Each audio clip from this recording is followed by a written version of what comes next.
नीलाञ्जनसमाभासं रविपुत्रं नियमाग्रजं छायामार्तण्डसम्भुतं तं नमामि शनैश्चरम्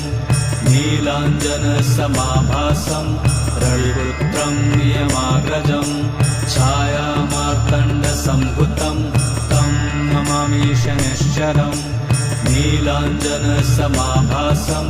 रविपुत्रं नियमाग्रजं छायामार्तण्डसम्भुतं तं नमामि शनैश्चरम् नीलाञ्जनसमाभासं रविपुत्रं नियमाग्रजं छायामार्तण्डसम्भुतं तं नमामि शनैश्चरम् नीलाञ्जनसमाभासं रविपुत्रं नियमाग्रजं